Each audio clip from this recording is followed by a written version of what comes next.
Salut la famille. 4 membres de gangs très recherchés viennent d'être appréhendés par les autorités ivoiriennes. Je vous explique. Mais avant tout la famille, n'hésitez pas à vous abonner, il faut qu'on atteigne les 100K assez rapidement. C'est un fin de parcours pour un dangereux gang de coupeurs de route qui s'évitait fortement ces derniers temps en Côte d'Ivoire. Plus précisément à Bongouanou. 4 d'entre eux ont été arrêtés et les 2 autres sont en fuite.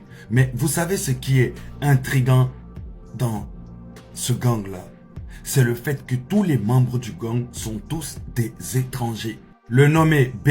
Amadou, burkinabé, se disant éleveur à Bongouanou au quartier Sefa. C. Omar, 28 ans, malien, se disant bouvier à domicile à Bongouanou. D. Aruna, 44 ans, se disant éleveur à Soubré. S. Ismaël, 25 ans, chauffeur à domicile à Bongouanou. Ce sont des individus qui s'armaient de kalachnikov et de machettes et qui se permettaient de barrer les routes pour que les voitures, que ce soit les camions ou les voitures privées, etc., dès qu'ils arrivent au niveau des routes barrées, ils peuvent pas passer avec la voiture logique. Donc beaucoup d'entre eux sont forcés de se garer. Et au moment où les chauffeurs se garent, c'est là que ces gars-là sortent de la brousse et viennent se positionner. Et ils cambriolent tout.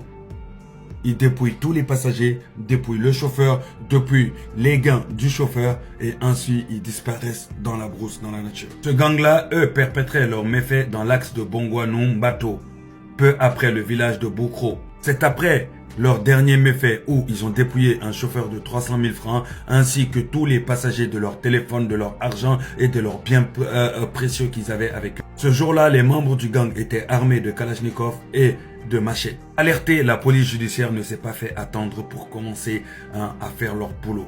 Les investigations de la SRPJ a mené à l'arrestation de ces 4 individus qui ont tous avoué participer à des faits d'attaque à main armée et surtout que pendant les perquisitions, ils ont retrouvé les téléphones et les biens des dernières personnes qui ont été victimes de ce gang-là. Après leur interrogation, eux-mêmes ont avoué avoir perpétré les attaques. L'axe Akupé-Kotobi en 2022, l'axe Kotobi-Douakro 2023, l'axe Bongouanou-Bato avril 2024, la dernière. L'interpellation de D. Aruna, qui est lui le chef de gang, a permis de récupérer une Kalachnikov et 23 munitions. Bravo à nos forces de l'ordre, à la SRPJ, pour leur boulot formidable. Surtout, il faut savoir que chaque Ivoirien est ambassadeur de la Côte d'Ivoire. Et c'est à nous aussi d'aider les autorités à pouvoir bien faire leur boulot. Quand nous voyons des coupeurs de route ou des gens qu'on soupçonne de méfaits seulement, il ne faut pas hésiter à alerter les autorités. Même s'il faut qu'ils aillent vérifier et qu'au final, ils trouvent que non, vous vous êtes trompé, c'est mieux. Dans nos villages, dans nos quartiers, dans nos villes, il faut savoir que chaque nouveau arrivant doit être déclaré. Quand vous voyez des nouveaux arrivants qu'on ne connaît pas, il faut aller les signaler auprès des autorités, tout simplement pour qu'on sache qui ils sont, qu'est-ce qu'ils font. Ce qui est le plus choquant, c'est de voir que tous sont des étrangers. C'est incroyable. Il faut rester prudent et surtout garder l'œil ouvert. Ne pas hésiter à alerter les autorités dès que vous sentez qu'il y a un souci. En espérant qu'ils puissent arrêter les 2 autres qui sont en fuite. Bien sûr, étant étranger, t'as pas besoin d'être policier pour te dire que ces gens-là ont dû fuir dans leur propre pays, tout simplement.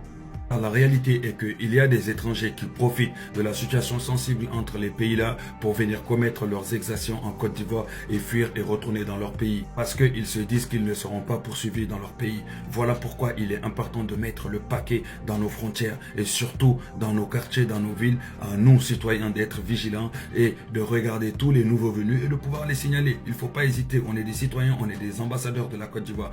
Là-bas, là, c'est notre maison. Nous devons être les premiers gardiens de notre maison.